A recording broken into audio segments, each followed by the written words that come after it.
Intel and TIBCO have been working together in a very exciting collaboration that provides us with a full set of open source components to help you with your edge journey.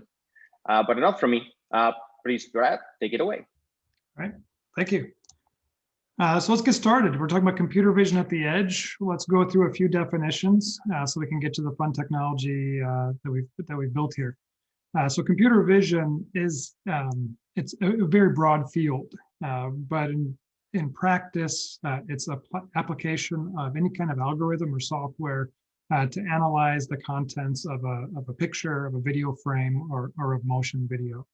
As one example, this diagram, this picture is a color-coded representation of semantic segmentation, where an algorithm has looked at each feature of the original photo and tried to identify what that property is. So the kind of purplish color is the roadway, the blue color is vehicles, green is signage, and other green is kind of the foliage and vegetation around there.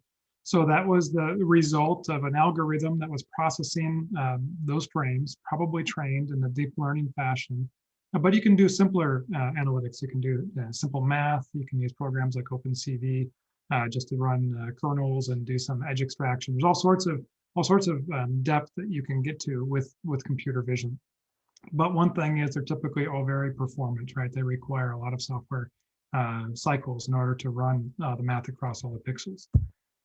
So when you talk about deploying computer vision, it's one thing to experiment with it at your desk, in your lab. But when you get to computer vision in practice, it gets a little trickier. You have basic quality concerns, just like running good software, coming up with a good model or a good algorithm. You have challenges in getting all the data you needed to train it successfully, trying to choose which one performs best in the situation that you care about. Or what often happens is those corner cases. Just like software, computer vision corner cases can be triggered by bad lighting, maybe camera angles, different things that can create challenges where all you wanted to do is have that camera watch a subject and get a result, and you're trying to solve that. But on the other side, once you move away from that kind of quality side of the problem, you get the system management. Now you're talking about scale. You want to go to hundreds of sites or thousands of sites. So how are you going to manage all of those cameras? How are you going to find all those IP addresses? How are you going to find all those camera streams that you need? You also have a tremendous amount of information coming off of the computer vision. So that sample of semantic segmentation showed, cars, roads, trees. Now imagine you're getting this list of objects with coordinates 30 frames per second across 100 streams. That's a lot of events that are being generated that something has to analyze and process if you're going to make positive value out of those analyses. And so that's where you also get the data fusion, because you have real sensors combined with camera sensors, and you're trying to pull all this together to make a decision. And of course, updates. Nothing's ever finished. You're constantly pushing new software. Same thing with computer vision models. You have to push new models whenever you fix those problems above, or you solve a corner case. And now you have that same problem of software deployment, but now computer vision model deployment across all of your deployment locations. And so let's talk about location. Before we get to that, let's talk about one of the ways we're helping with solving the streaming analytics problem. So everything down below about model deployment, handling pipelines, handling all of those events. Intel has been investing in a software project called Video Analytics Serving.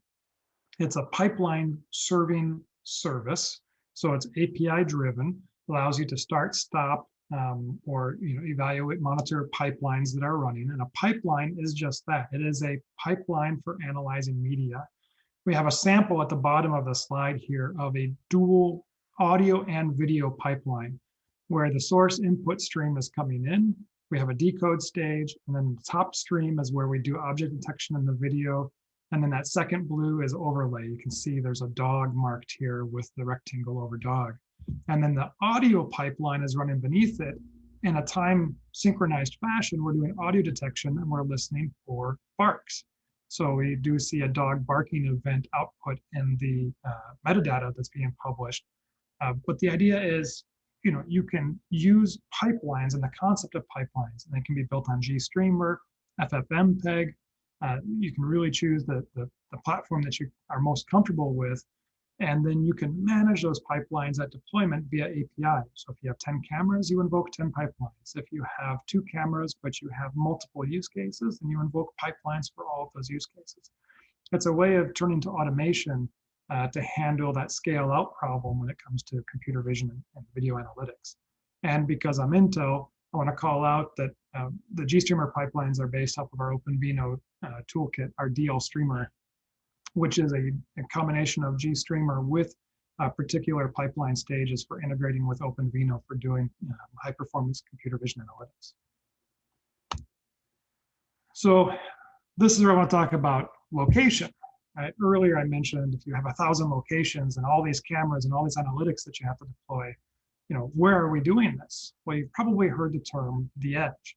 And the edge, simply defined, is wherever the compute has to be cost effective for the analytics you're trying to provide. So cost effective is kind of a loose term, but that's intentionally loose because cost effective might be a time cost. How much time does it take for data to move to where you're running the analytics? It might be a real bandwidth cost. If you're under a bandwidth constrained location, it may cost real money to send data over a network connection in order to have that come back to an analytics process. And so the idea with the edge is you define the edge as the location where you need to run the compute that best fits the data being generated that has to be analyzed to solve your problem. And so the edge is by definition fluid. It can move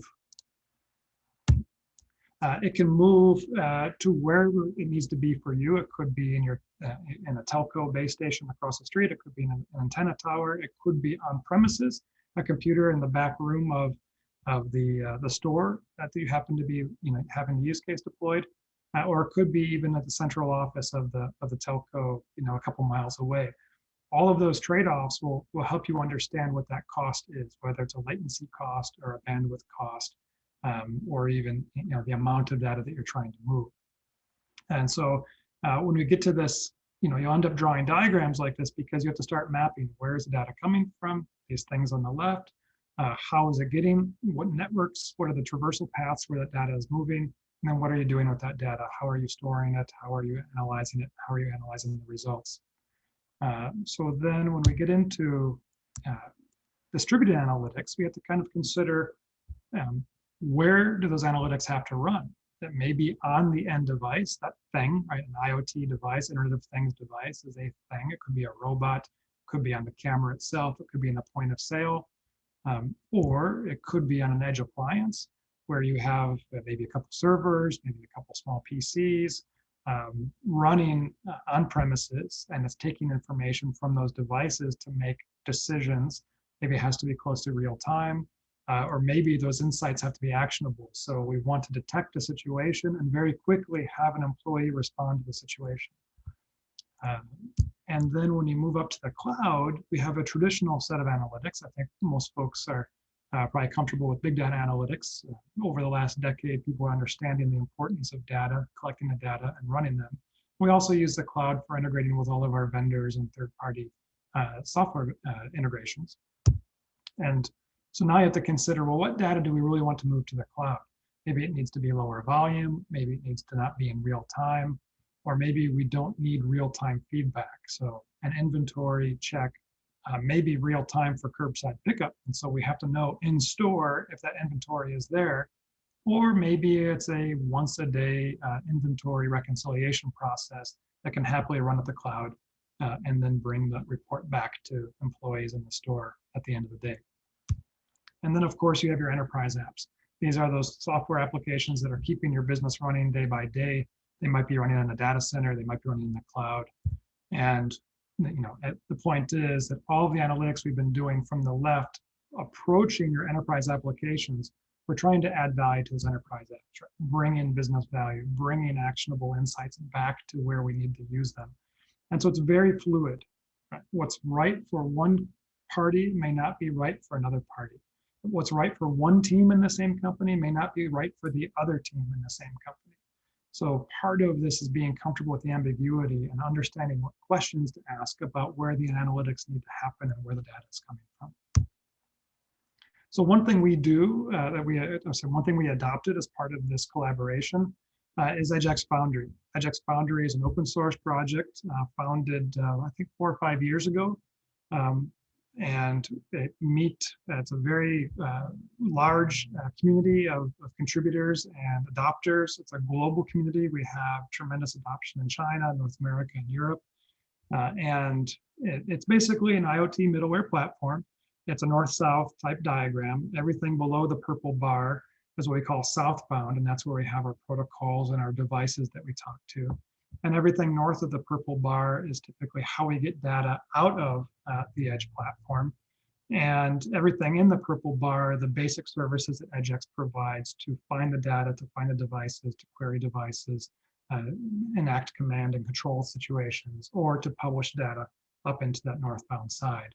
So what's nice about a project like EdgeX is it brings together this diversity of companies, diversity of devices, diversity of protocols, and makes it easier to then handle your analytics workloads because you have a consistency in how you're getting data from those devices at the edge. So let's combine a couple of these projects and then throw in one new one. So we've mentioned video analytics serving for helping do the pipeline management of our analytics pipelines. We just mentioned EdgeX Foundry for getting data and getting device information from the edge. And there's a third one called Flogo, which is a TIBCO open source project for building microservices in a low-code environment. So able through configuration to connect up triggers and actions and activities so that you can then control the stream of data or even the conditional stream of data from an input trigger through the activities that must be done.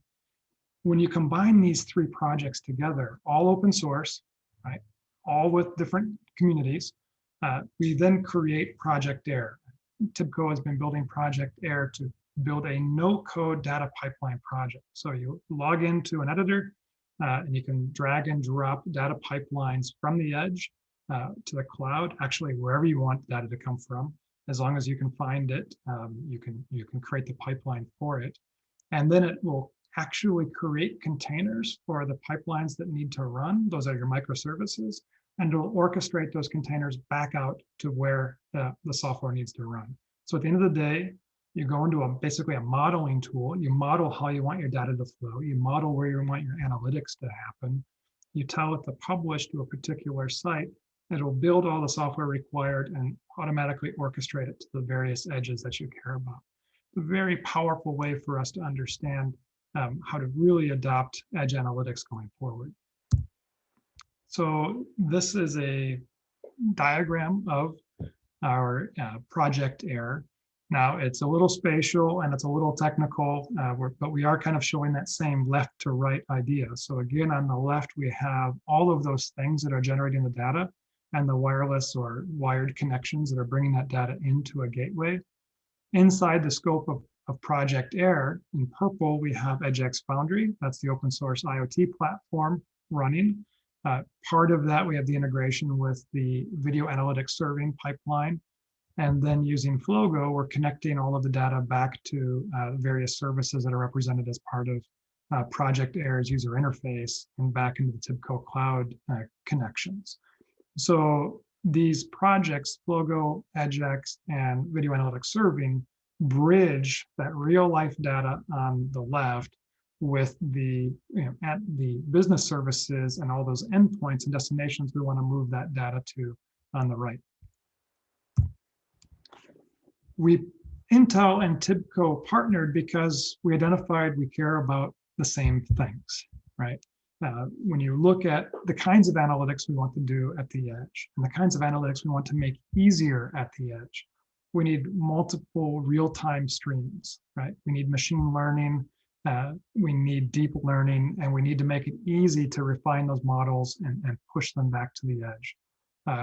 We have data fusion. Another way of talking about data fusion is correlated relationships. When you have multiple sensors producing information, how do you make those correlations between them? How do you find and extract the greater value than either of those sensor streams alone could provide? and it needs to be immediate impact. We need to make it easy for organizations to innovate, and we want them to innovate quickly.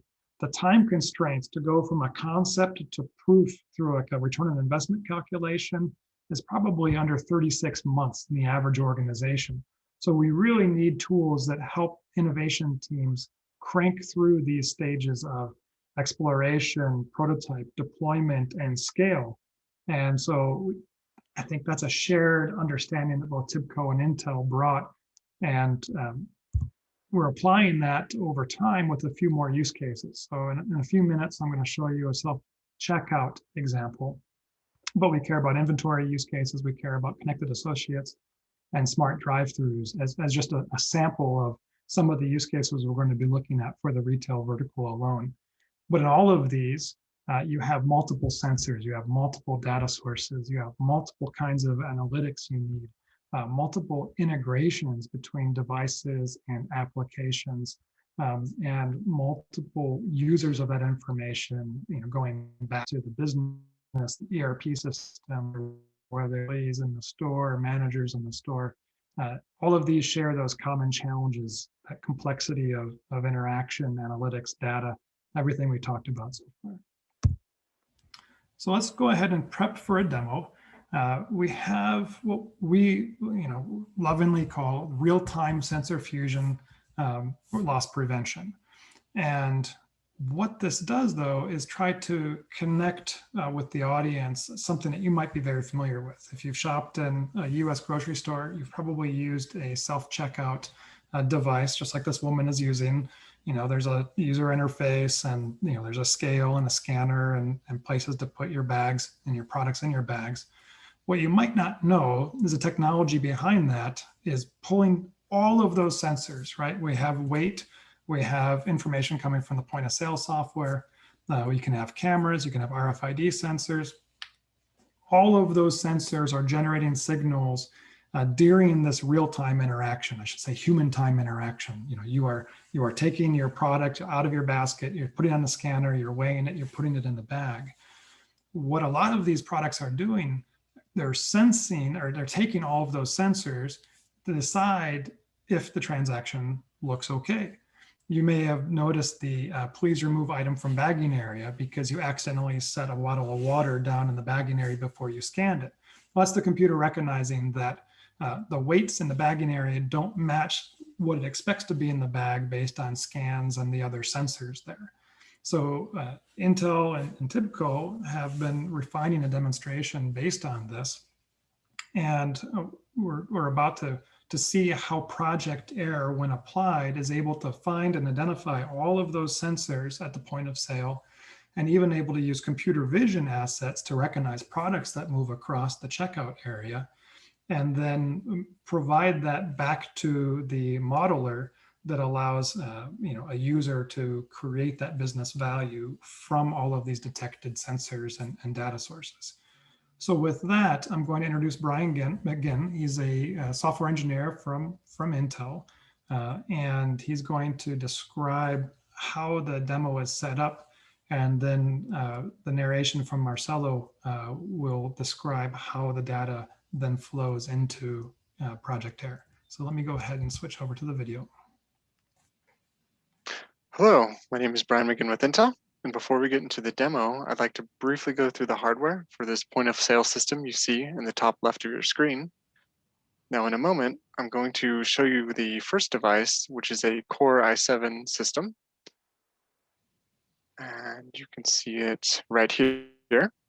Now, this device is what's powering all these different peripherals and is running our EdgeX stack.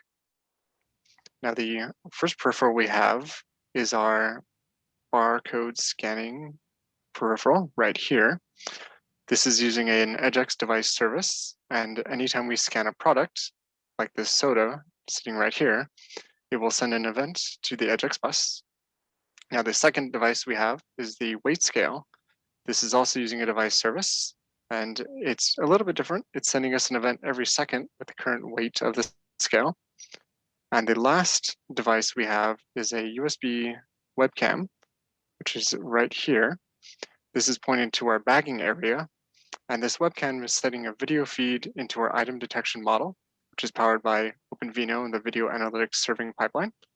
And this is going to be able to look at this can of soda and tell us that we identify this as the can of soda. Now that you've seen the hardware, I'm going to pass it to Marcelo to go through the UI. Hello everybody, my name is Marcelo Gallardo and today I will showing how to use Project Air to integrate with EdgeX and any device that is running on the edge. So here we will show how Project Air can help you manage the devices and also how to create business flows that use the data that's coming from the devices at the edge. So let's start here. At the top level, we have a summary of the different locations that you have with devices. In this case, we just have one location, that is the POS station. That's where Brian is doing the demo. Actually, he's located in Arizona. I am located in Florida. So once that you can see the overview of the location, you can go into the details and see the different devices that are located under the grouping. So here we can see we have like 10 devices. And at the right-hand side, we can see an overview of the device that is selected, as well as the sensors that are attached to that device. So if we start, or if we go, for example, to the device POS res, we can see that this device has 5 different sensors. If we start exploring those sensors, when we click on the sensor, we can see the different events that were received by that sensor. So in this case, we can see there's 2 events. If we go to the scan item, we can see that also there's two events there, and so on. So if you go to all the sensors, you can see the different events there. Going back here, we can, again, we could explore all the different events. So for example, here on the device scale, we can see the events that we have received so far for this device. We can see here we have a lot of events as that scale is sending readings every second. Going back to our overview of the locations for the devices, we can also, I want to show you how we create those business flows. So here, by clicking on the pipeline editor, we get into an editor window that allows you to create business flows, and also it displays the flows that have been created previously. So in this case, we are going to use the loss detection flow. This is a simple flow that is subscribing to data coming from all the events coming from the edge. Then those events are passed to a REST service, which is calling a flow application that was created to reconcile the different events and detect fraudulent activity. And then the results of this activity is passed to data publisher that is publishing the events to the cloud, actually to Project Air data store that is used for the visualization of the events. And then also we are sending, if there is any fraudulent activity, there will be notifications that we are sending to a notification server. With that said, we can go back to our high-level view, and Brian can start actually generating some events. So now we will see Brian simulating some interactions with the POS devices. So the first thing, Brian will place he will scan a device on the scanner. So here we see the item was scanned. So now we can go to the details of this location and look in the device POS res, and here we can see we can click on the scanner item sensor, and we can see that the reading was generated. We can now, Brian will place the item on the scale, and we will see the event being sent to the device here, and we have the device scale.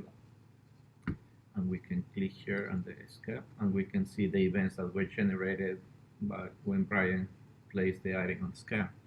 The next thing, Brian will place the item under the camera, which will take a picture, and that picture will be sent to a model that will detect what item it is, and it will send that to the system.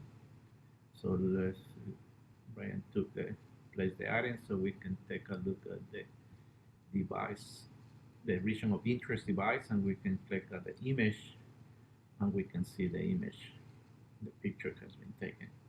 And then we can also look at the inferred value with the model generated.